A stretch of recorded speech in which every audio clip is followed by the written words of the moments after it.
Na zama za Mtume sallallahu alaihi wasallam watu walikuwa kinywa pombe, bali masahaba walikuwa kinywa pombe.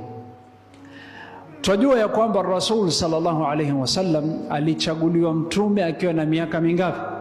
40, na akafa akiwa na miaka 63. Kwa hivyo kazi ya utume alifanya kwa muda miaka 23, na tuigawanye mara mbili, miaka 13 alifanya akiwa Makka. Alipofika umri wa miaka 53 akaambiwa sasa fanya hijra, nenda Madina.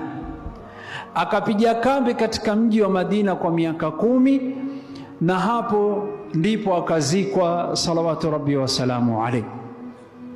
Hasa miaka 13 ya kwanza ar-Rasul hakuambiwa azungumzie juu ya pombe, aliambiwa azungumzie juu ya kuabudu masanamu na ushirikina, na watu kuamini kwamba yeye ni mtume Mwenyezi Mungu, na watu kuamini kwamba kuna kiyama na kuna hisabu.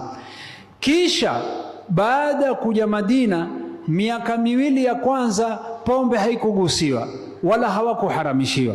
Ndio maana masahaba wengine walikuwa